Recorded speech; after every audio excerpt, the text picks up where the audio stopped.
Muy buenos días a todos. Antes que nada quisiera agradecer su atención el día de hoy.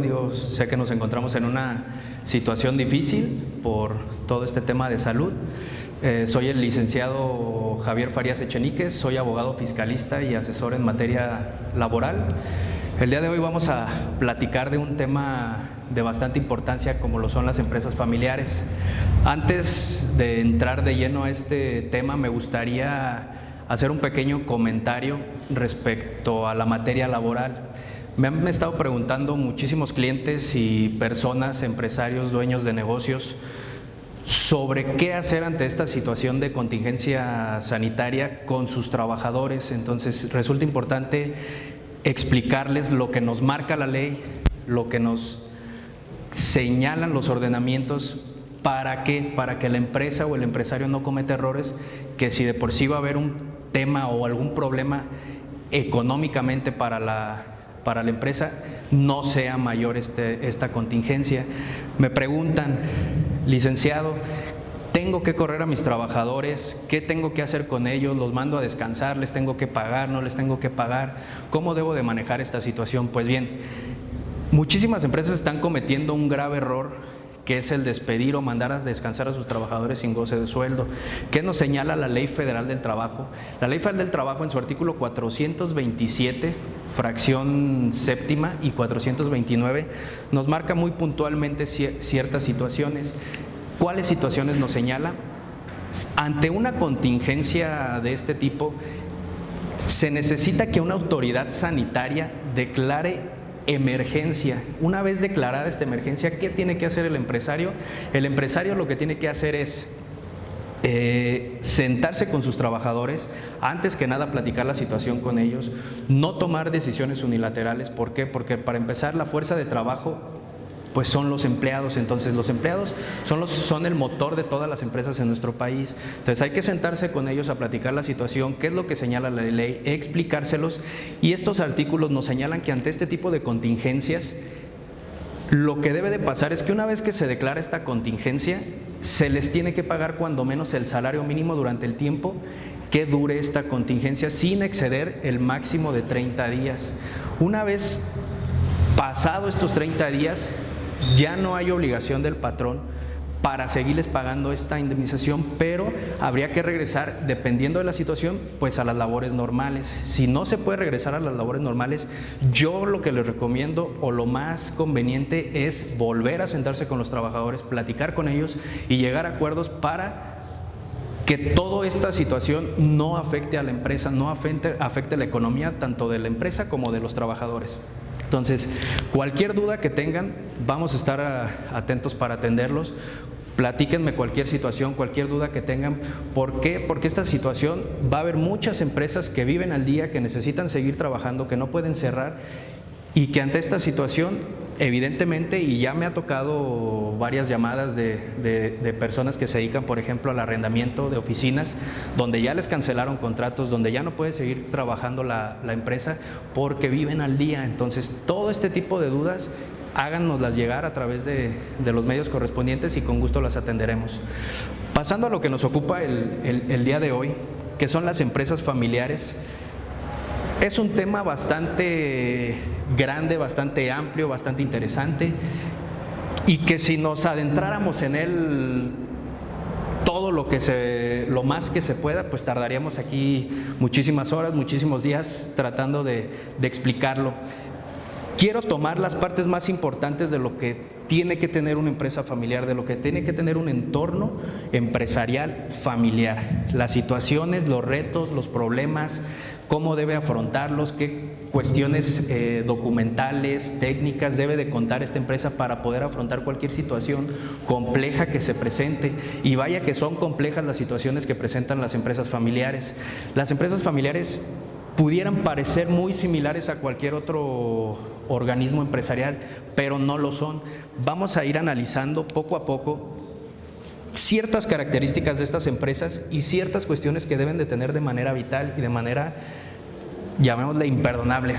Si eres una empresa familiar y no cuentas con ciertas características de estas, pues tienes que ponerte a trabajar de inmediato.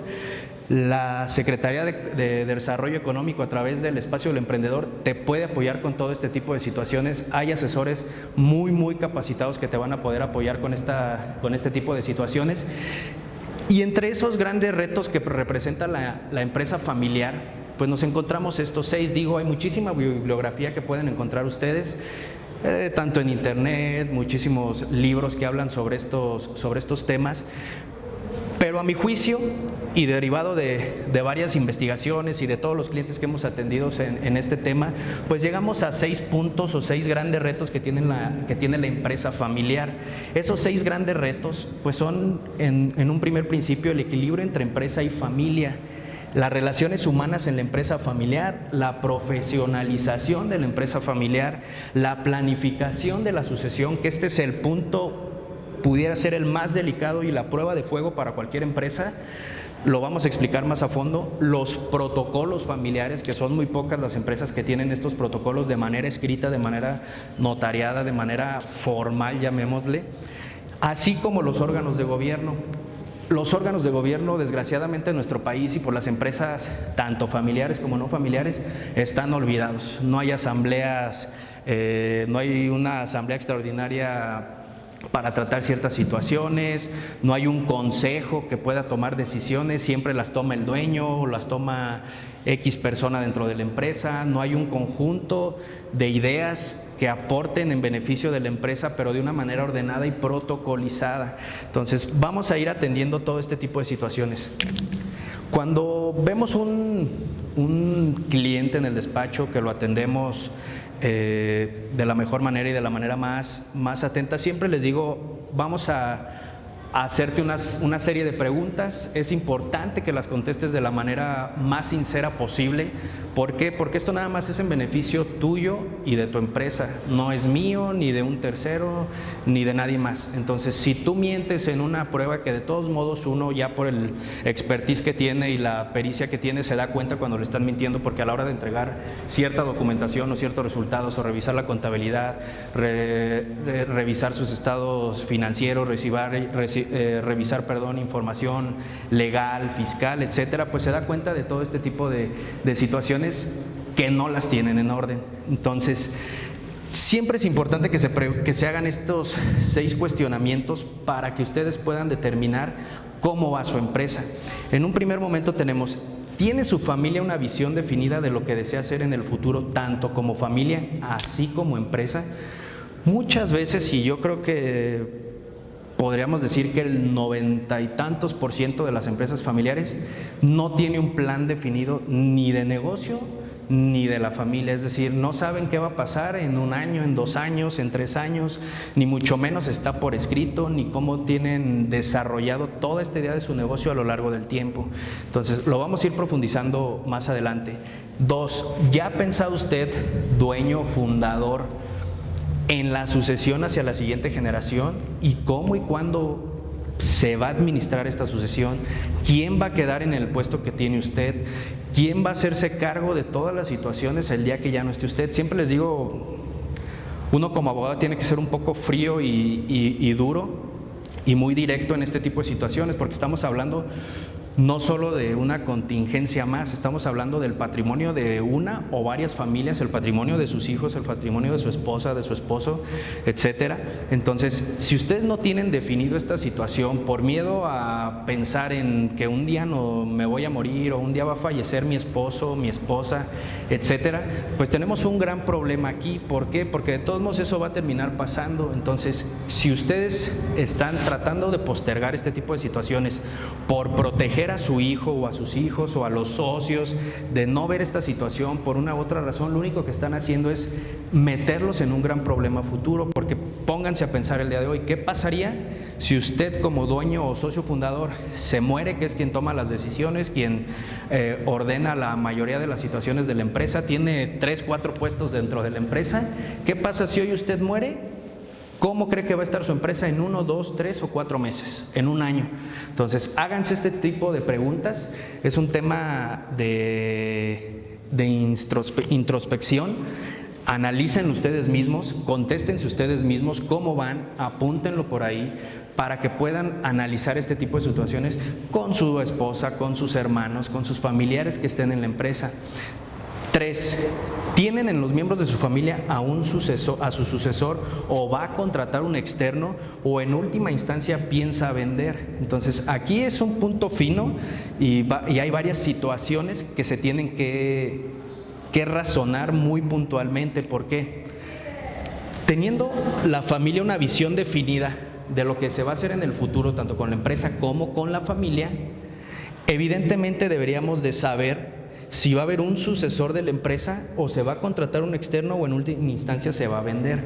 ¿Por qué? Dicen por ahí, todo depende del espejo con que se mire. ¿Por qué? ¿Qué es el éxito para una empresa familiar en este punto? Pudiéramos decir que el éxito tal vez para una empresa familiar es que uno de los hijos sea el sucesor, que continúe con la empresa, que la empresa crezca, que tenga mayores ingresos, mayores sucursales, etcétera, etcétera.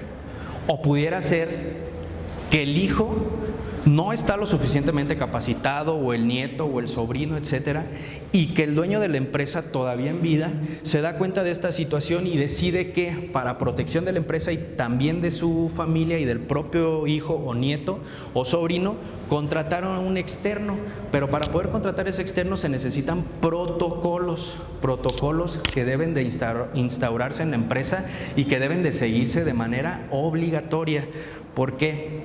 Al contratar a un experto, el dueño o el fundador que empezó la empresa está protegiendo a su familia, está protegiendo el patrimonio. ¿Por qué?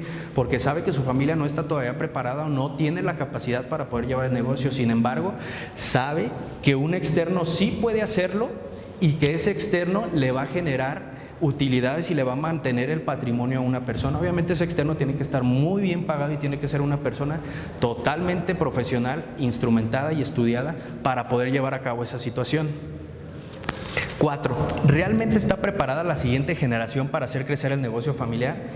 Como les comentaba, pregúntense en este momento si ustedes están pensando en que su hijo, en que su sobrino, en que el nieto continúe con el negocio familiar y que siga con esta situación de jerarquía y que siga manteniendo a la empresa. Pregúntense si ahorita ustedes no estuvieran, se van 2 meses a China o fallecieran o que no pudieran estar atendiendo la empresa, pregúntense si se fueran ahorita en este mismo momento y regresaran en 2, 3 meses o fallecieran, ¿qué pasaría? ¿La empresa estaría igual en 2 meses, en 3 meses, en 1 año o estaría mejor?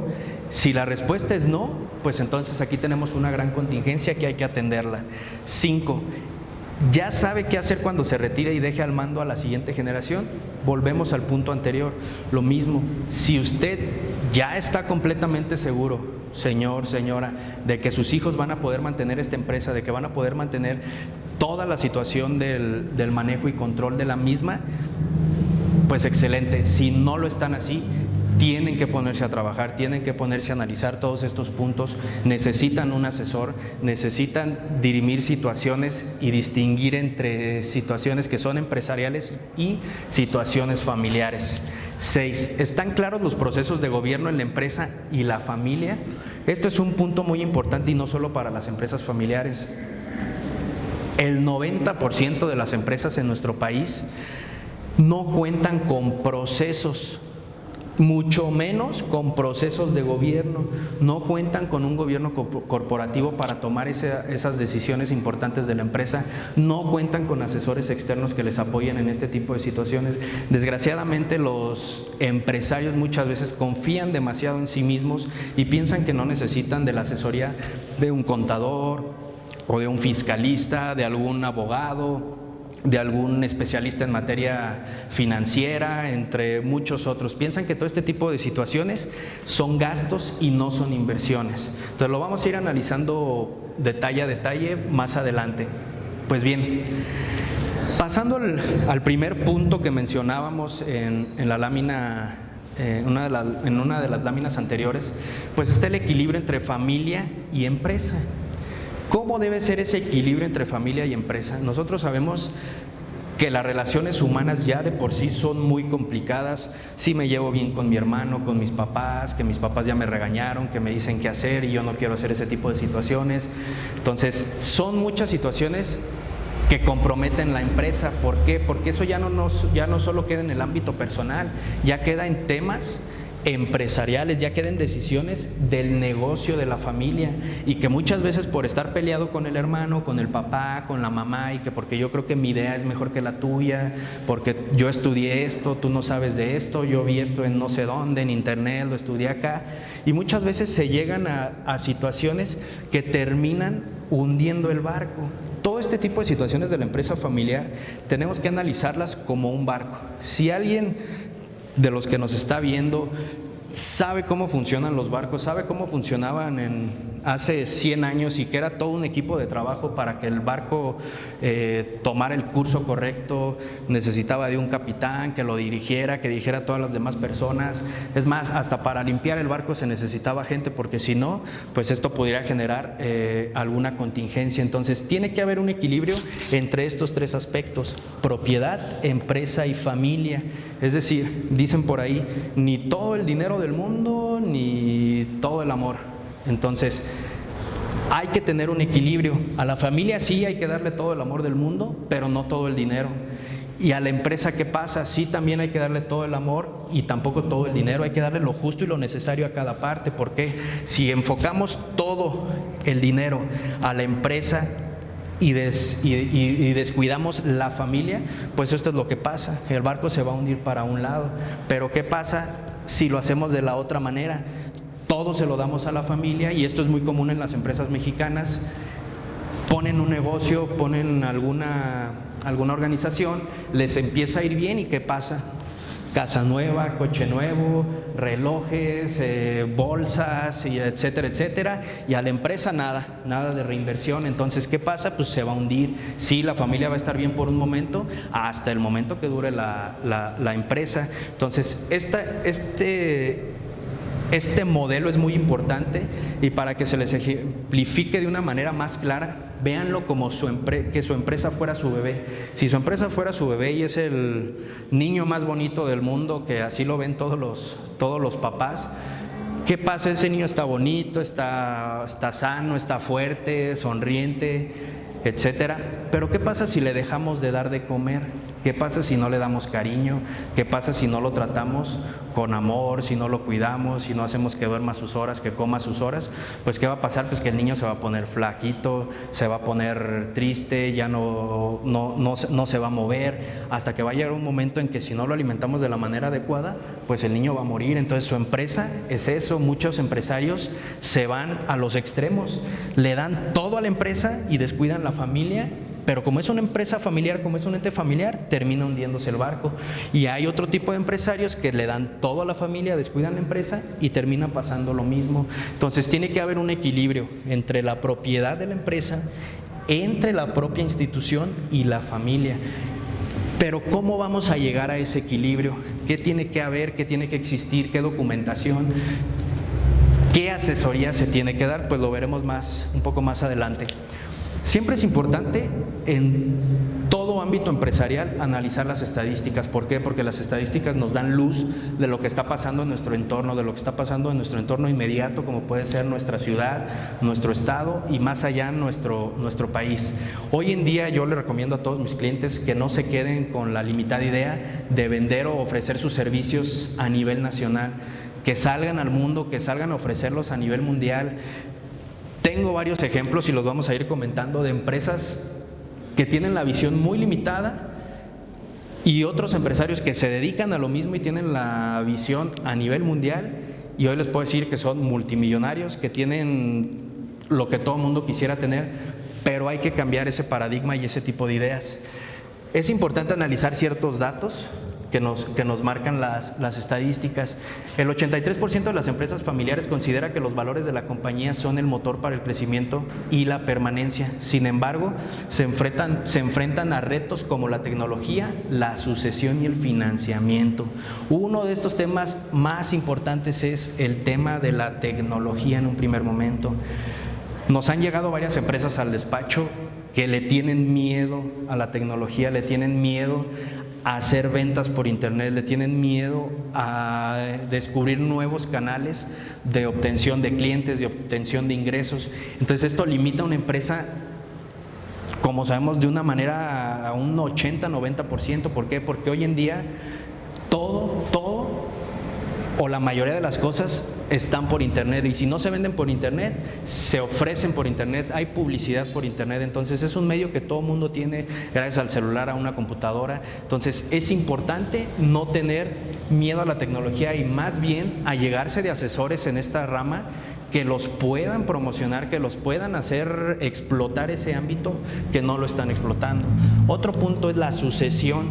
La sucesión es el punto vital de toda esta charla. ¿Por qué? Porque aunque los empresarios lo saben, le tienen miedo a este tema y no lo hacen, y no son capaces de hablar con sus sucesores, de sus hijos, fríamente, de si sí son el perfil adecuado o no lo son.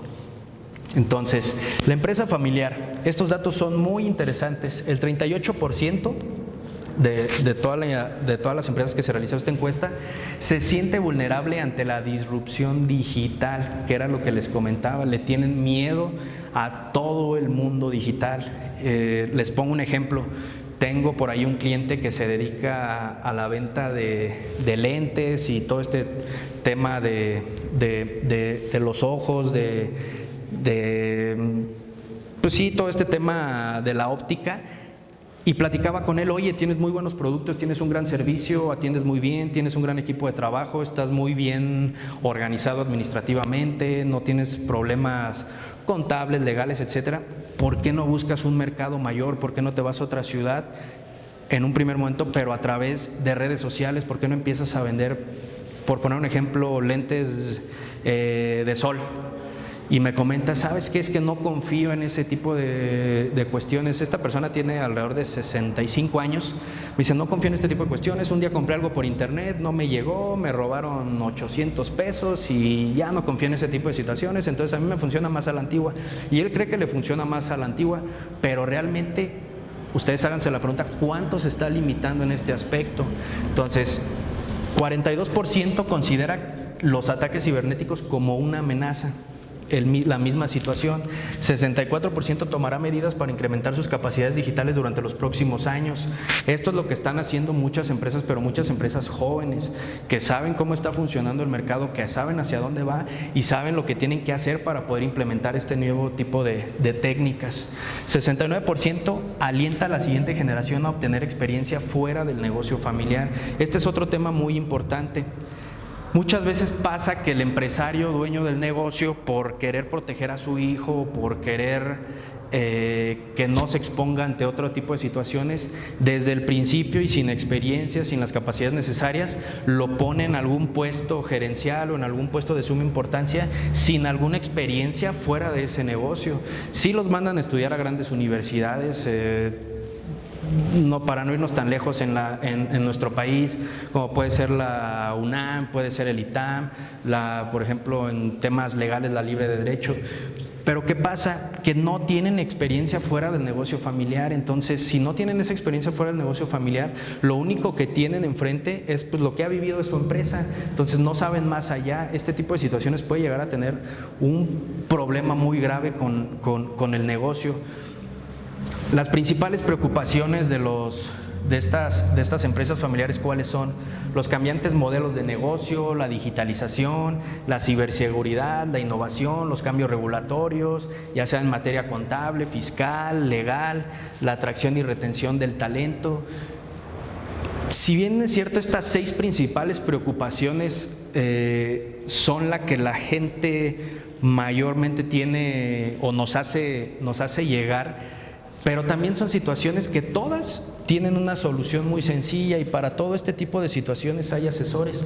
El problema de muchas empresas, no todas, pero sí de muchas, es que todo lo que tienen que poner de dinero para pagarle a un asesor, ya sea un asesor que les ayude en el tema de la digitalización, de la ciberseguridad, de los modelos de negocio, de su contador, de su abogado, etcétera, todo lo ven como un gasto, pero ese tipo de situaciones son una inversión. Y no deben de dejarse llevar por aquellas personas que se dicen asesores y no lo son. Deben de asegurarse que sí tienen los conocimientos y los estudios necesarios para apoyarlos en su empresa. Aquí podemos ver más estadísticas, nos podríamos tardar muchísimo tiempo analizándola y son muy interesantes. De todos modos se las vamos a dejar, les vamos a pasar la presentación para que analicen ya ustedes a detalle. Vamos a continuar con el punto número 1 que les presentaba al principio de la presentación, de los 6 grandes retos de la empresa familiar: equilibrio entre empresa y familia, relaciones humanas en la empresa familiar. Este punto es muy importante porque esto es lo que distingue a una empresa familiar de cualquier otro ente empresarial. Es decir, las empresas familiares se caracterizan por una dinámica que las diferencia de las que no lo son. ¿Y cuáles son esas situaciones que las diferencian? Pues las relaciones interpersonales. ¿Qué son esas relaciones interpersonales? Pues cómo me desenvuelvo, cómo me llevo con mi mamá, cómo me llevo con mi papá, que es el dueño del negocio. Mi mamá es la que maneja todo el tema financiero, el tema económico, y yo soy su empleado. Cómo me desenvuelvo con las decisiones de mis hermanos, etcétera. Entonces, todo este tipo de situaciones, ustedes saben que ya desde un inicio, aunque no existiera una empresa, son complicadas. Entonces, muchas veces, por no existir protocolos, que lo vamos a ver más adelante, se toman decisiones a la ligera y se toman decisiones que, pues bien, yo no estoy de acuerdo con la decisión que acaba de tomar mi mamá, mi papá o mi hermano, y creo que nos va a ir mal por tal y tal razón, pero bueno, no me quiero pelear, entonces se queda así y resulta que esa decisión termina afectando económicamente o jurídicamente o contablemente a la empresa. Entonces, al respecto, el objetivo del fundador de una empresa o de quien esté a cargo de un equipo debe ser aprender a gestionar sus emociones. Este es el principal, la principal virtud que debe tener un fundador o un empresario de una empresa familiar: mantener y saber gestionar sus emociones. Si no sabes gestionar tus emociones, va a ser muy complicado que lleves a flote una empresa. Y digo, no aplica para todos, porque sé que hay empresarios de carácter muy fuerte que no controlan ni mucho menos sus emociones y son muy exitosísimos, pero esto no es una idea o no es una regla general. Entonces, lo mejor es aprender a controlar ese tipo de emociones. La convivencia diaria entre integrantes, colaboradores y socios, mantener el equilibrio, establecer relaciones armoniosas con el mismo y con los demás, reconocer y aceptar sus sentimientos y los ajenos, salir de situaciones conflictivas sin dañarse a sí mismo ni a terceros. Les parecería increíble, pero muchísimas de las empresas que nos llegan al despacho que asesoramos, en el 75% de las ocasiones nos llegan ya con un problema muy fuerte que nos toca solucionar a nosotros, y muchas veces son tan fuertes estos problemas que ni siquiera se pueden ver a la cara entre los hijos con los papás o los hermanos, y muchas veces a uno le toca ser el intermediario y a través de cartas se escriben cartas entre los familiares para poder dirimir este tipo de situaciones, y gracias a Dios muchas de esas ocasiones sí se han podido solucionar, porque simplemente es una cuestión en muchas ocasiones de ego, muchas situaciones de es que yo creo que lo que yo digo es mejor por X o Y razón, y no escuchan a la otra parte. Entonces es importante saber que la empresa familiar se basa en relaciones interpersonales y que hay que aprender a escuchar y hay que aprender a aplicar lo que nos está queriendo decir nuestro otro familiar. También a distinguir y a aceptar cuando no se tiene el conocimiento ni la capacidad necesaria para tomar una decisión importante en una empresa, y que si es el caso, lo mejor es alejarse, no salirse totalmente de la empresa, pero sí buscar a una persona más capacitada tal vez para ese puesto, para que tome las decisiones necesarias. Pasando al tercer punto o al tercer reto que tienen todas las empresas familiares, y uno de los más importantes, pues es la profesionalización de la empresa familiar. ¿Qué es la profesionalización? Pues bien, un profesional es aquella persona que realiza su trabajo con conocimiento y aplicación con fines de lucro. Fíjense la parte importante, que realiza su trabajo con conocimiento. No me gusta hablar mal de nadie, ni mucho menos, pero hoy en día sí me he topado con empresas que me han llegado con problemas muy graves porque pseudoasesores o estos famosos coaches empresariales que les llaman, que digo no todos, porque hay unos que sí son muy buenos y están muy bien capacitados y tienen certificaciones, pero hay otros que son charlatanes y me llegan con unos problemas que no tienen idea, no solo en el tema familiar, sino en el tema contable, en el tema legal. por situaciones que les recomendaron. Por ponerles un ejemplo, me comentaba un empresario: oye, es que me dijo mi coach que en el tema laboral, en vez de que por qué no les hago contratos de cada 3 meses a los trabajadores para motivarlos. Y le dije: híjole, pues le pregunté, lo primero que le pregunté: ¿tu coach es contador o es abogado? No, tiene otra profesión. Le dije: ok. Le digo: pues hay que tener mucho cuidado con este tipo de situaciones. ¿Por qué? Porque lo que te está diciendo es una total ilegalidad y es un tema que puede derivarte a ti en multas o en demandas laborales que te pueden perjudicar y traer problemas económicos muy grandes para tu empresa.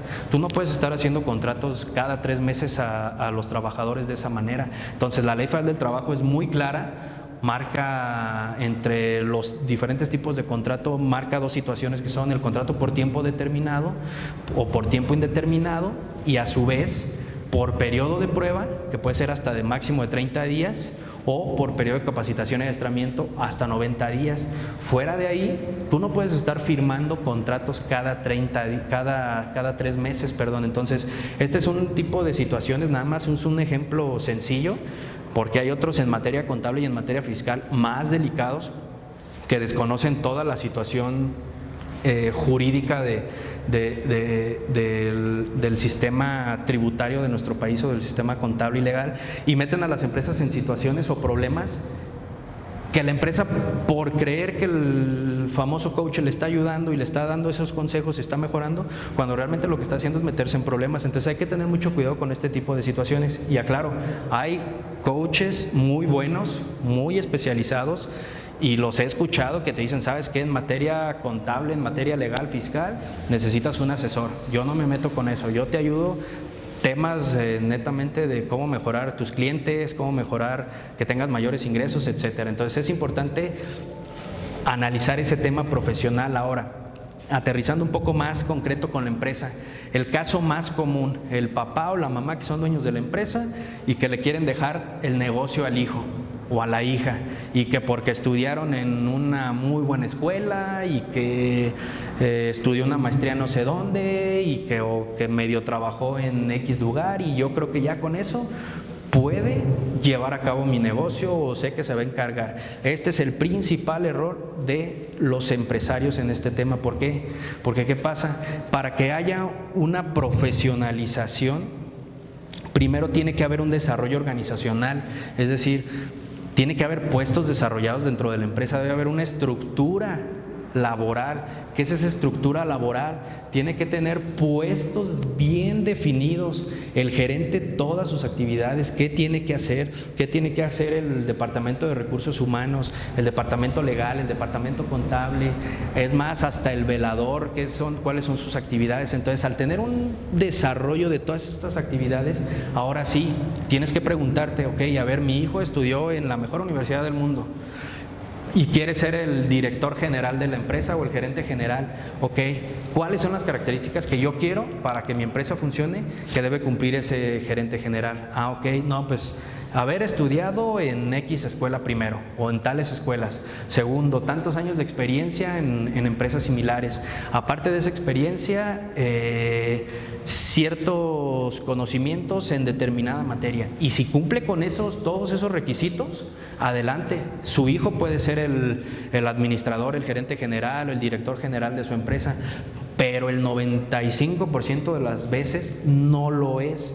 El joven acaba de salir de la licenciatura en contabilidad, acaba de salir de la licenciatura en derecho y ya es el abogado de la empresa, o ya es el contador, etcétera, etcétera, y podemos poner muchísimos ejemplos. Entonces es importante, no estoy diciendo que no pongan a sus hijos dentro de la empresa, sí pónganlos, pero cuando tengan las capacidades necesarias, porque tal vez lo que le están haciendo, en vez de beneficiarlo, es un daño, y es más benéfico que contraten a una persona preparada en ese puesto y que tal vez preparen un futuro a su hijo para ese puesto.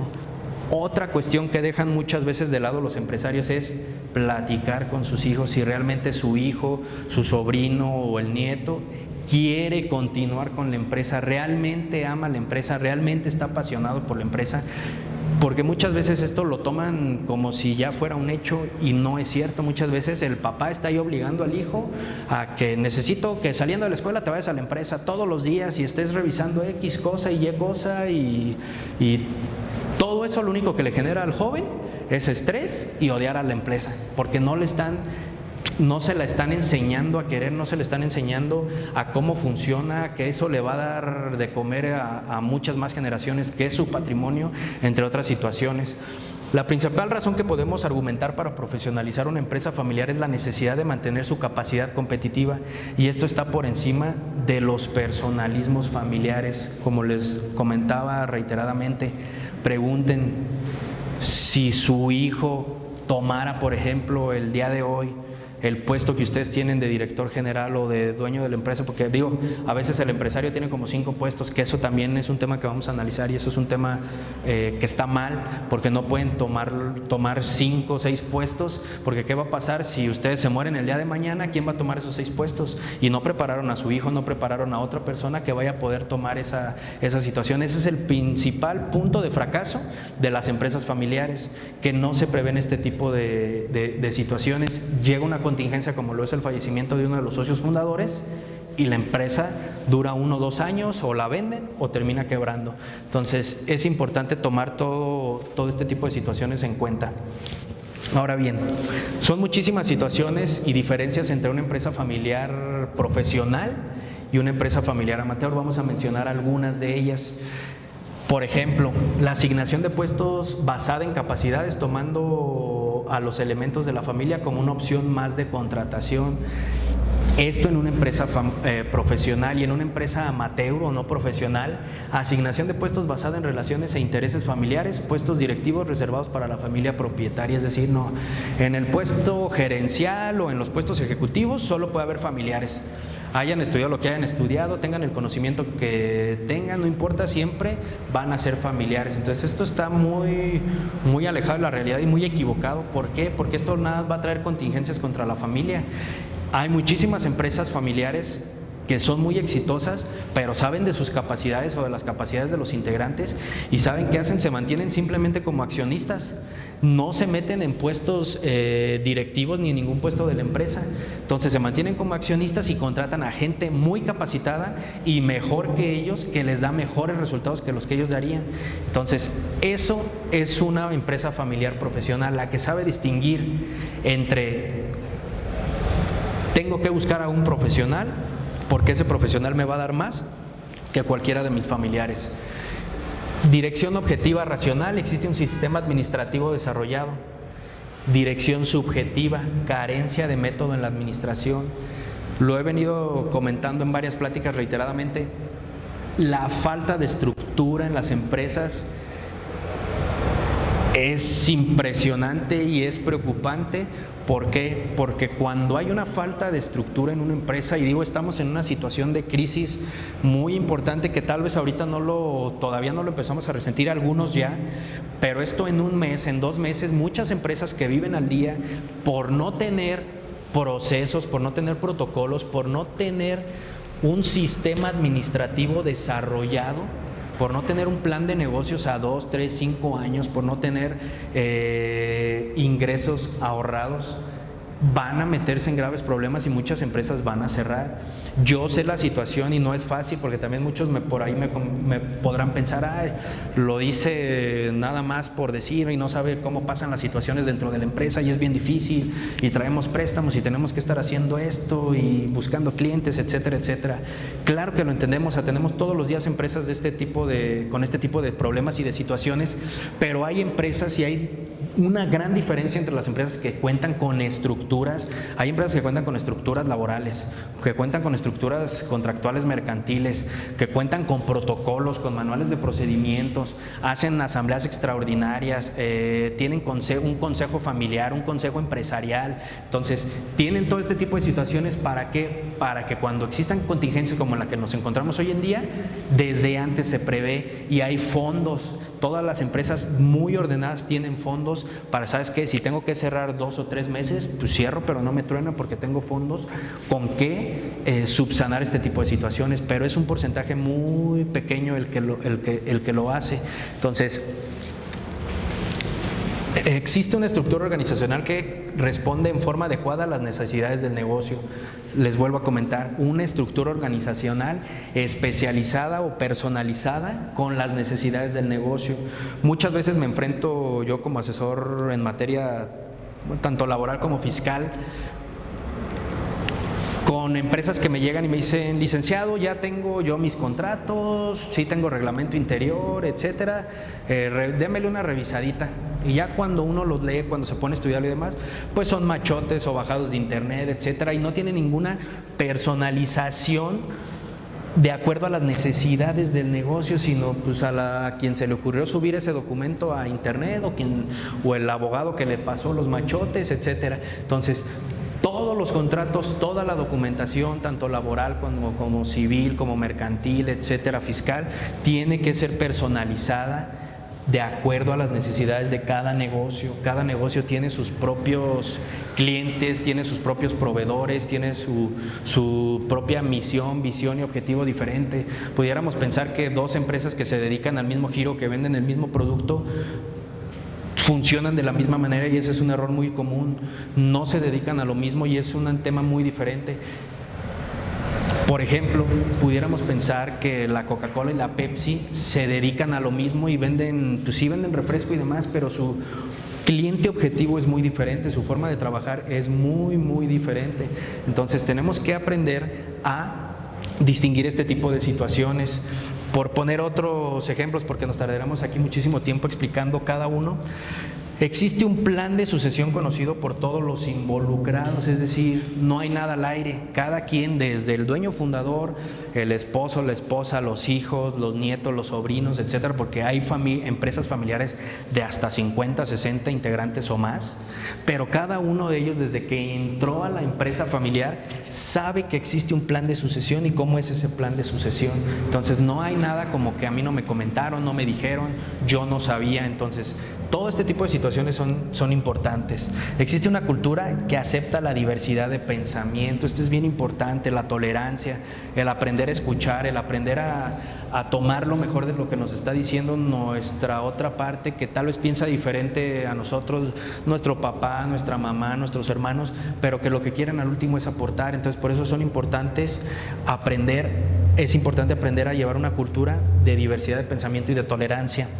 Se canalizan las inquietudes y necesidades familiares ordenadamente. Puede existir un consejo de familia que involucre en los temas de la empresa. Entonces debe existir un consejo de familia que se involucre en los temas de la empresa. Pues claro, esto es de vital importancia. Si no existe este consejo, si no existe una estrecha comunicación entre los integrantes, pues obviamente esto va a terminar en situaciones muy problemáticas y situaciones que tal vez muchas veces en el corto plazo no se alcanzan a distinguir, y que hasta que fallece el socio fundador, o hasta que ya no puede seguir, o se enferma, o se retira, y que quede en manos de la siguiente generación, de la segunda generación, pues la empresa truena. Son muy pocas las empresas que llegan a la tercera generación. Entonces, llegar a la tercera generación en un principio ya demuestra un orden estructural dentro de la empresa, mas no significa que sea de todo exitosa, pero sí ya sobrevivió, porque la mayoría de las empresas familiares no pasan de la segunda generación. Fallece la primera generación y la segunda generación, en 2-3 años se acaba el negocio. Entonces, existe una planeación estratégica. Son pocas las empresas que tienen una planeación. La mayoría de los empresarios que atendemos en el despacho, cuando les hacemos la siguiente pregunta, y hágansela ustedes mismos ahí, contéstense ustedes o contéstenselo ustedes entre familia, ¿tienen una planeación estratégica realmente? ¿Tienen una planeación a futuro? ¿Cómo se ven de aquí a 1 año, a 6 meses, a 3 años, a 5 años, a 10 años? ¿Van a comprar nuevos activos? ¿Van a comprar bienes muebles, inmuebles? ¿Qué van a hacer en el tema contable, en el tema fiscal y legal con esos activos? ¿Quieren abrir nuevas sucursales? ¿Quieren expandirse a otros estados? ¿Quieren empezar a exportar o importar productos? Todo ese tipo de situaciones, si las tienen pensadas, que muy probablemente sí las tengan en la cabeza, pero estoy casi seguro de que no las tienen por escrito y no las tienen protocolizadas. Es decir, toda esta información de una empresa profesional tiene que estar por escrito. todo tiene que estar en actas de asamblea extraordinaria, todo tiene que estar ante notario si es posible. ¿Para qué? Para darle una mayor fe y legalidad a todo este tipo de situaciones. Entonces ahorita nos enfocamos en situaciones de la empresa profesional. Ahora pasemos a lo que hace la empresa no profesional. No existe un plan de sucesión.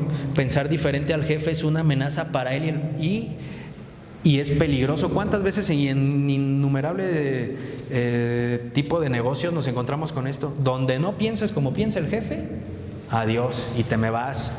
En vez de, ay caray, el jefe tener una capacidad de comprensión y una capacidad de análisis y de entendimiento, de decir, oye, pues tal vez este chavo no tiene toda la experiencia, pero la idea que está dando es muy buena y nos sirve, ¿sabes qué? Vamos a aplicarla.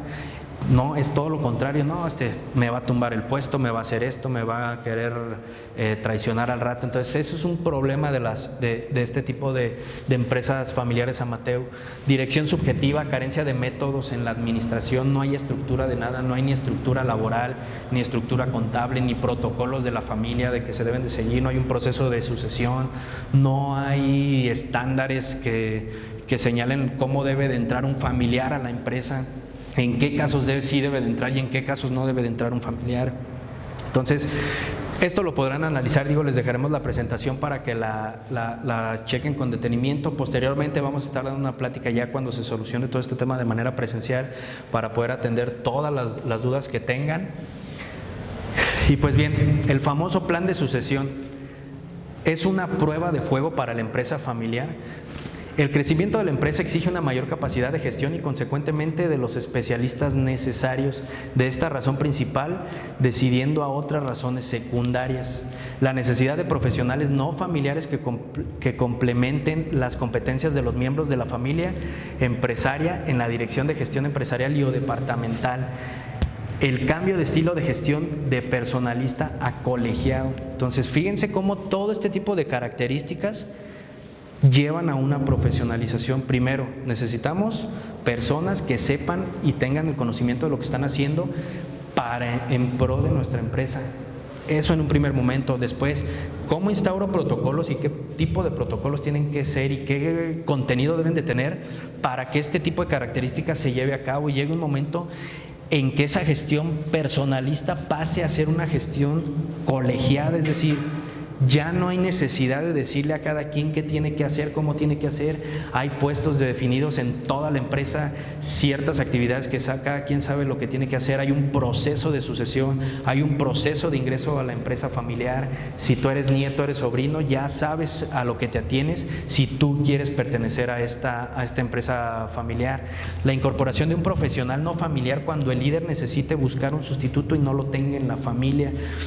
No siempre tiene que ser regla general y es necesario que a fuerza el sustituto del socio fundador tiene que ser un familiar. No, olvídense de eso. Si hay un sustituto adecuado con el conocimiento y las capacidades necesarias y la experiencia necesaria para mantener esto a flote o mejorar, adelante. Si no lo hay, tienen que ir a buscar un profesional afuera, pero para eso tienen que tener protocolos bien definidos de quién tiene que ser ese profesional y qué características debe cumplir ese profesional, qué estudios, qué información necesita la empresa de esta persona para asegurarse que sí le va a dar los resultados necesarios, porque ese es otro punto muy importante y delicado que muchas veces no se toma en las empresas.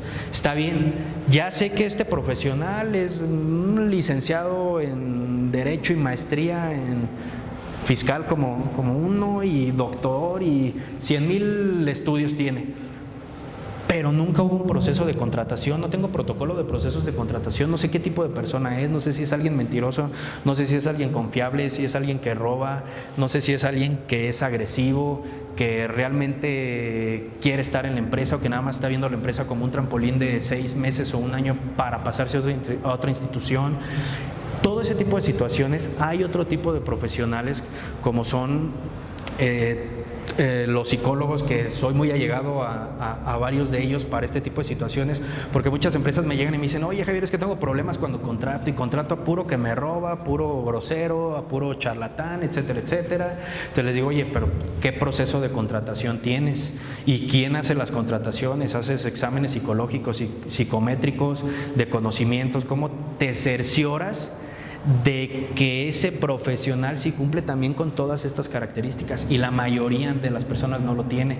Entonces es importante analizar todo este tipo de situaciones, porque todos estos detallitos en conjuntos que se van dejando cosita por cosita, detalle por detalle, se van acumulando, y cuando se acumula todo eso en un año, en 10 años, en 5 años, pues termina en grandes problemas para la empresa.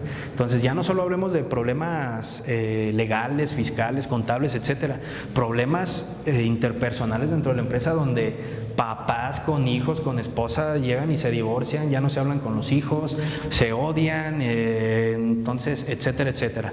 Entonces es importante tener siempre todas estas características bien presentes, y que el profesional que contratemos externo sea la persona idónea y adecuada para este tipo de situaciones. Ahora, el modelo de sucesión de la empresa familiar, este tema es un tema, llamémosle tabú y complejo. Porque me he dado cuenta que no a los empresarios les cuesta mucho hablar de cuando ya no van a estar aquí, de cuando van a fallecer, de cuando se van a retirar, de cuando ya no van a estar dentro de la empresa, ya no, alguien más va a tomar esas decisiones que ellos tomaban, y les entra la ansiedad de, oye, y si esas decisiones, o sea, todo lo que construí durante 10, 15, 20, 30 años, pues me lo van a echar a perder en 1 o 2 años. Y por todo ese tipo de temores y demás, el empresario sigue trabajando ahí hasta que fallece.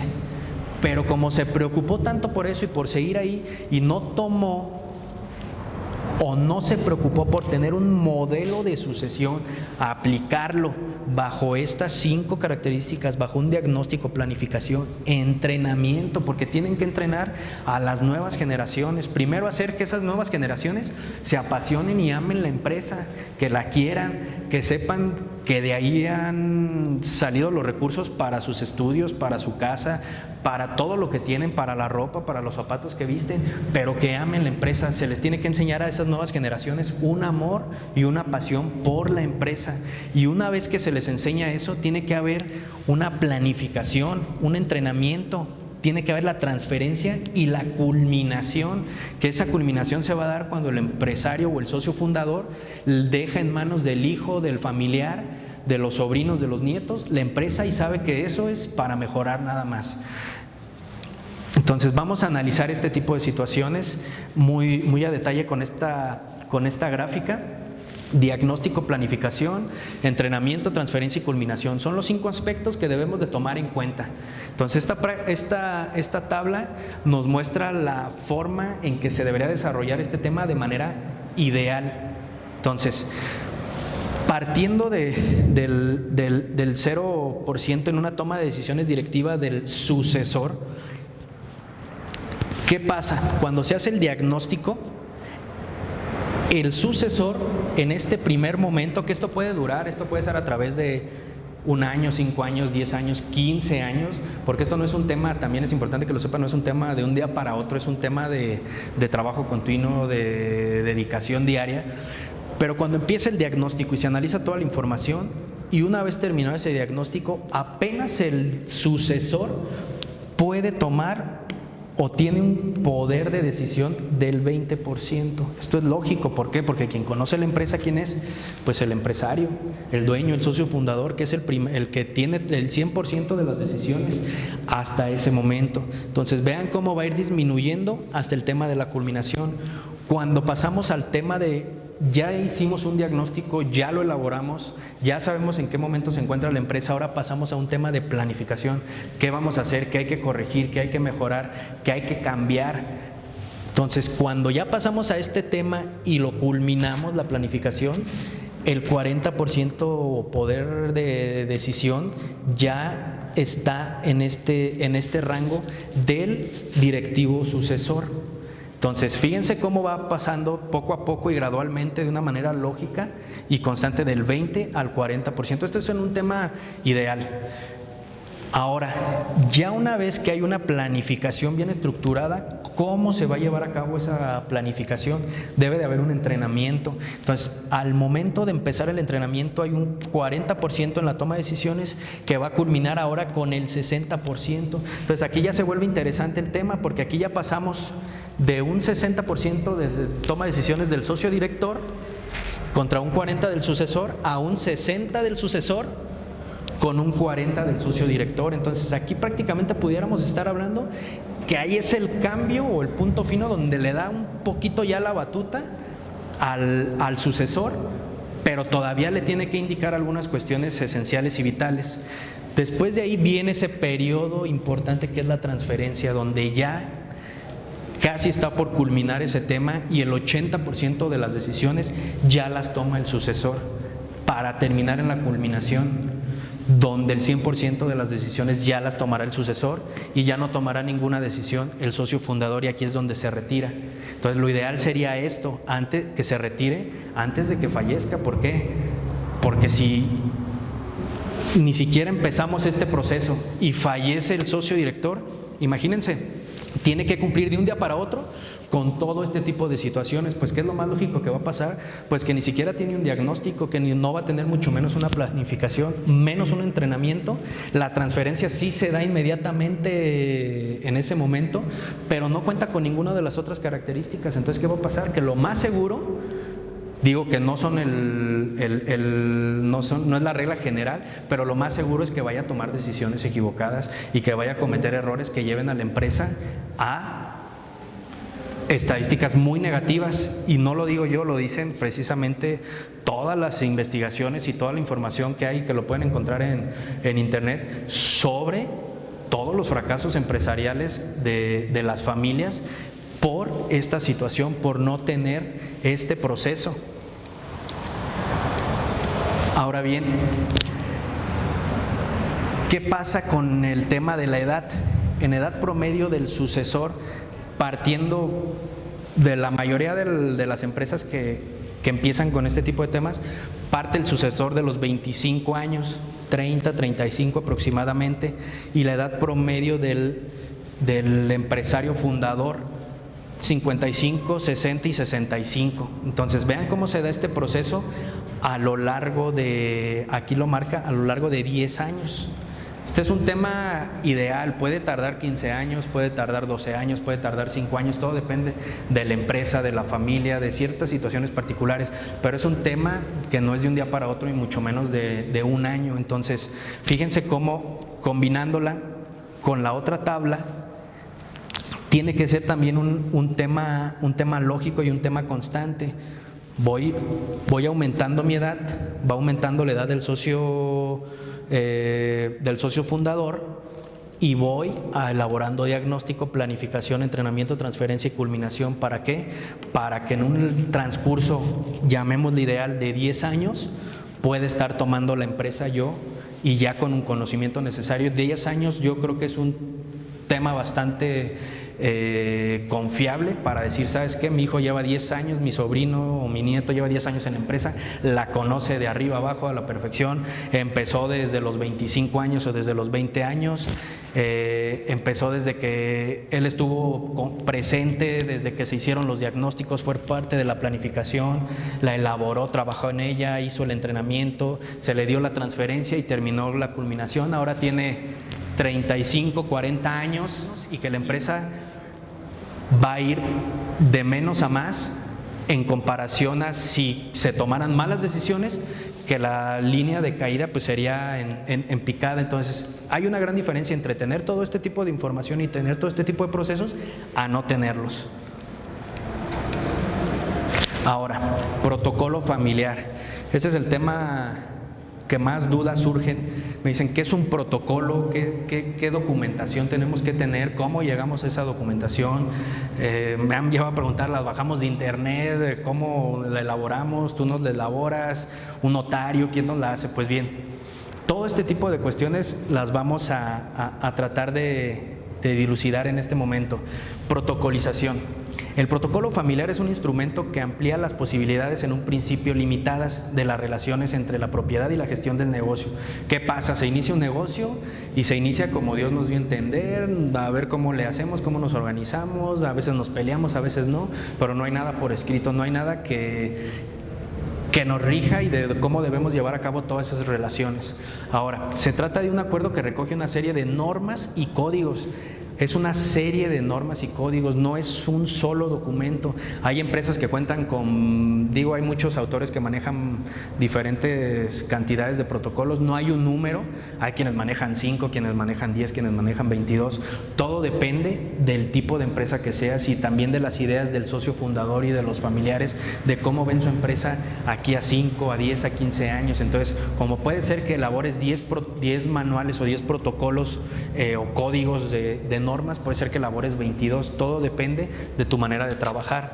A los que se someten todos los miembros de la familia de mutuo acuerdo y que en cierto modo permite profesionalizar la manera en que estos gestionan el negocio. Desgraciadamente en México estamos en un círculo vicioso donde tenemos temor de las leyes o creemos que todas las leyes están elaboradas para perjudicarnos, para generarnos cargas administrativas, cargas legales, cargas fiscales, etcétera.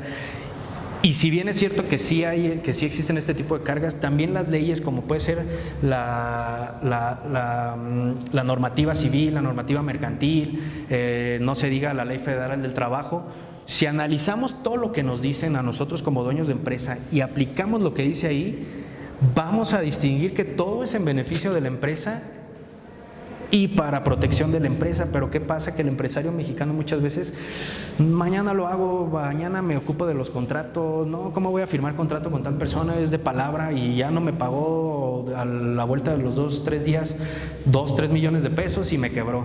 Entonces, todo este tipo de situaciones ya no pueden quedar al aire, hay que tomar lo mejor que nos dice la ley de asesores que nos orienten de la mejor manera. Tenemos que tener todo con normas y códigos, todo tiene que estar documentado, tanto en temas familiares como en temas legales, contables y fiscales.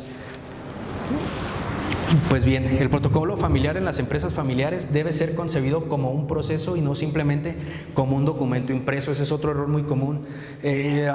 Licenciado Javier, ¿cuánto me cobra por hacerme el protocolo y para que nos llevemos bien en la empresa y no sé qué? Entonces, de ahí hay muchas situaciones de peligro en la empresa porque piensan que es un simple documento y que con tener el documento basta para solucionar cualquier situación. No, este es un proceso.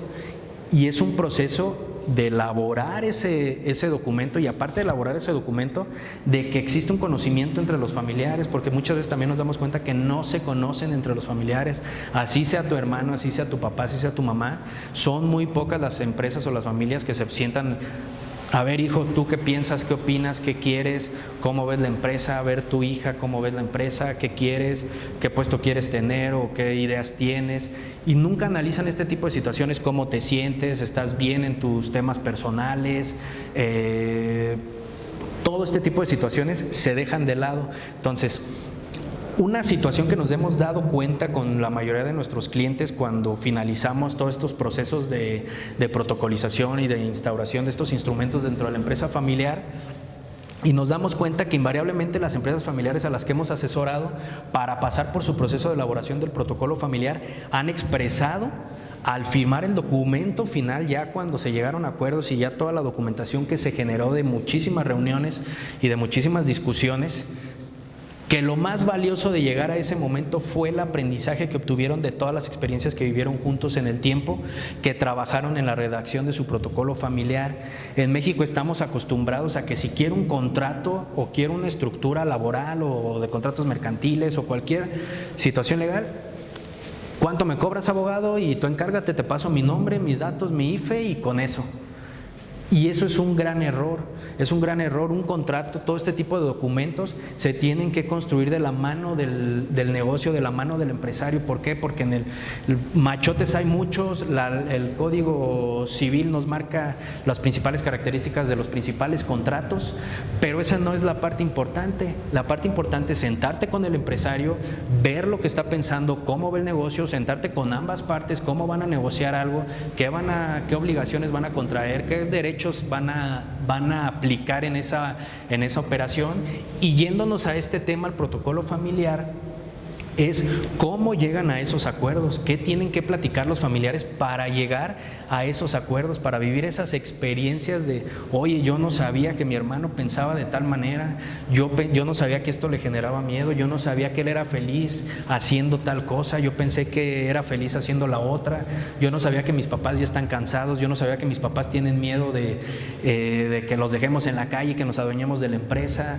Y pues era un mar de mitos y de creencias que tenían de sus propios familiares porque no se conocían y existía ese miedo a pelearse. Entonces el protocolo familiar es un proceso de conocimiento de la familia y de conocimiento de la empresa para obtener un ordenamiento o un código que regule todas esas situaciones, las situaciones que la familia necesite y que la familia quiera. De esta forma, el protocolo familiar se convierte en un acuerdo entre los miembros de la familia que regula las relaciones familiares, económicas y profesionales entre los que son propietarios de la empresa para la organización y administración efectiva de su negocio. Entonces, derivado de un proceso de esta manera que se lleve en esta línea, pues va a ser muy difícil que alguno de los familiares que pertenece a la familia diga, oye, pues yo no sabía, a mí no me invitaron, es que yo no estaba de acuerdo con eso. No, porque todo eso se construyó con ellos de la mano en muchísimas reuniones, muchísimas veces discusiones y muy fuertes. Entonces, esa es la importancia del protocolo familiar. Pero como protocolo familiar hay muchos códigos y hay muchas normas que deben de establecerse, desde cómo entra, por ejemplo, puede haber el código de ética de la familia, el código de cómo puede ingresar y qué características debe de tener un familiar para tener un puesto directivo, para tener un puesto gerencial, para tener un puesto de obrero. Entonces, ¿qué pasa si alguien nuevo de la familia quiere ser accionista o socio? Entonces, hay infinidad de protocolos y de situaciones que cada familia decide de una manera diferente a la otra. Por ejemplo, les platico una experiencia, había una familia muy grande, digo, no vamos a decir nombres por el tema de la confidencialidad ni mucho menos, pero esta familia de mucho dinero y muy grande, pues sí aceptaba a todos sus familiares, pero ¿cuál era la condición o cuál era el protocolo que tenían para que pudieras ingresar al consorcio familiar? Que tenías que venir con una nueva idea de negocio y que ese negocio contribuyera a la empresa principal. Es decir, crea un negocio, expónlo, enséñanos números, enséñanos tema contable, tema fiscal, tema legal, que sí va a funcionar y demás, lo vas a llevar a cabo tú, tal vez se te va a dar X cantidad de financiamiento, pero le tienes que vender algo a la empresa principal. Entonces le generaron un nuevo proveedor a la empresa principal y le generaron un nuevo negocio a la familia. Entonces, esa era la manera en que ellos aceptaban a familiares. Pueden existir 1000 maneras diferentes. Entonces, no hay una limitación en sí. Casi por último, los órganos de gobierno. Los órganos de gobierno es un tema muy olvidado en nuestro país. La mayoría de las empresas familiares, bueno, hay algunas que son empresas familiares como persona física y otras como persona moral. Las que son como persona física tienen un problema, bueno, tienen grandes problemas o es muy difícil a veces manejar la situación. ¿Por qué? Por poner un ejemplo, cuando es una empresa familiar, pero que está dado de alta como una persona física y que todos los cheques de la empresa salen a nombre de esa persona física, muchas veces esa persona física confunde que es dinero de la empresa, lo confunde con que es dinero de él o de ella. y muchas veces cometen el error de gastar ese dinero de una manera desmesurada y sin sentido alguno, y la empresa se va quedando sin recursos. Pero ¿qué pasa cuando es una persona moral? Aunque también puede pasar esa misma situación de quien tenga el control de esta parte, es un poco más difícil. ¿Por qué? Porque los cheques o todo el tema económico pues está a nombre de la empresa y hay un representante legal, y debería de haber un órgano de gobierno. Las empresas, como nos señala la legislación mercantil, la mayoría de las empresas o de las personas morales en México son sociedades anónimas, pero es casi un porcentaje muy pequeño, por no decir que casi nulo, porque no lo es, porque sí hay empresas que tienen asamblea de familia y consejo familiar a través de esos órganos de gobierno que nos marca la legislación mercantil. Es decir, si hacen asambleas, actas de asamblea extraordinarias, si se reúnen, si llaman a un notario, si llegan a acuerdos ante la fe pública del notario. Entonces, sí hay reuniones para tomar decisiones, pero muchas empresas es el dueño o el socio fundador el que toma la decisión en materia económica, en materia financiera, en materia contable, en materia legal. O sea, el socio fundador tiene 100,000 puestos y no escucha a nadie porque cree que lo que él dice o hace es lo único y es lo mejor. Y muchas veces pues sí pasa. Digo, ¿qué le dices a un empresario que genera 100 o 200 millones de pesos al año? Entonces, aunque generan eso, podrían generar más si tuvieran un mayor orden o un mayor control de su empresa familiar. Entonces, por último, como antes de llegar a la conclusión, y si por ahí tienen alguna duda para todos ustedes, espectadores que nos están viendo, que nos las hagan llegar aquí a través del chat, las estaremos atendiendo al final. Una parte importante, y que la Secretaría de Desarrollo Económico, a través del espacio del emprendedor, a través de ciertos diagnósticos muy especializados y con ciertos valores muy importantes, les pueden apoyar para explicarles y demostrarles en qué situación se encuentra su empresa, en qué momento se encuentra, qué dificultades está teniendo, qué cosas hay que mejorar. Aquí se ofrecen capacitaciones todos los días, esta es una de ellas. Eso en un primer momento. Y como empresa familiar, nosotros les podemos aplicar, su servidor, una evaluación que voy a checar 30 aspectos o los 30 aspectos más importantes de su empresa en 5 niveles de análisis. Entonces, cuando yo evalúe, cuando yo les haga estas 30 preguntas, yo me voy a dar cuenta en qué se encuentra su empresa, en qué momento está. Entonces, esto no es para espantarse, pero es para tomar cartas en el asunto y ver cómo vamos. Entonces, imaginemos que ya les hicimos el diagnóstico y que obtuvieron más de 120 puntos, que es el valor máximo es de 150, y que obtuvieron más de 120. Entonces, hablaríamos que su empresa familiar ha alcanzado un buen desarrollo y ha hecho lo necesario para dar continuidad a la organización a través de la siguiente generación. Si se obtuvo entre 90 y 119, la empresa está en vías de profesionalización y es necesario implementar algunos cambios para aumentar sus posibilidades de éxito. Si se obtuvo entre 60 y 89 puntos, aún deben realizarse cambios importantes para, por un lado, articular en forma armónica tanto a la empresa como a la familia, y por el otro, hacer más competitiva a la empresa. Hay indicios de que se están realizando cambios que aún no son tan evidentes. Una calificación menor de 60 puntos ilustra a una empresa en desarrollo que está lejos de lograr la profesionalización.